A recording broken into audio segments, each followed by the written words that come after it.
Hello everyone, welcome to the future plus education. আজকে আমরা inorganic কেমিস্ট্রির খুব গুরুত্বপূর্ণ একটা কোশ্চেন আমরা করব, যেখানে দেখো বলা আছে ও ও বন্ড লেন্থ অর্ডারটা তোমাকে জানতে চেয়েছে, এদের মধ্যে কীভাবে তুমি সাজাবে। তাহলে সবার প্রথমে বন্ড লেন্থের সম্বন্ধে জানার আগে আমাদের বন্ড অর্ডারের সম্বন্ধে জানতে হবে, আর এর রিলেশনটা জানতে হবে। Bond order is inversely proportional to 1/, bond length. তো আমরা এখান থেকে বলতে পারবো যত বন্ড অর্ডার বাড়বে তত বন্ড লেন্থ কমবে। তো এটা আমরা জানি। তো এর বেসিসে আমি যদি মলিকিউল যেগুলো দেওয়া আছে সেগুলোকে যদি আমরা আঁকার চেষ্টা করি একটু, তাহলে অক্সিজেন O2। তো অক্সিজেনের ক্ষেত্রে আমরা জানি যে অক্সিজেন ডবল বন্ড করে পাশের অক্সিজেন অ্যাটমের সাথে, একটা অক্সিজেন অ্যাটম পাশের অক্সিজেন অ্যাটমের সাথে ডবল বন্ড করে। আর এখানে আমি যদি লোন পেয়ারগুলো দিয়ে দিই তাহলেই দেখতে পাবো যে এইখানে বন্ড যে অর্ডারটা আছে তাহলে এটা হচ্ছে ইকুয়াল টু 2, এটা আমরা লিখতে পাবো। তেমনই যদি আমি ওজোনকে লিখি O3, ওজোনের ক্ষেত্রে দেখতে পাবো ওজোন হচ্ছে এরকম O+, অক্সিজেনের মাঝে ফর্মাল চার্জ একটা প্লাস হবে আর একটা মাইনাস হবে, তো এই ফর্মে আছে। কিন্তু এইখানে আমাদের সিঙ্গেল ও বন্ড লেন্থটা সম্বন্ধে কথা বলতে বলেছে। তো এখানে আমাদের একটা কাজ করতেই হবে, এই যে ওজোন এটা কিন্তু রেজোনেন্স করতে পারে।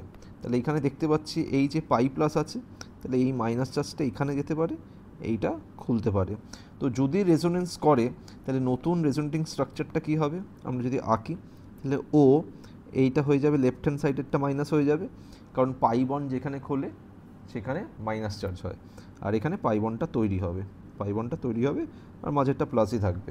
তো এইখানে আমরা দেখতে পারবো, ধরো আমি এখানে মার্ক করে নিলাম, এই দুটো অক্সিজেনকে মার্ক করে নিচ্ছি। তাহলে আমরা মার্ক করে নিচ্ছি আমাদের সুবিধা মতন অক্সিজেনকে, তাহলে এইটা একটা আর এইটা একটা।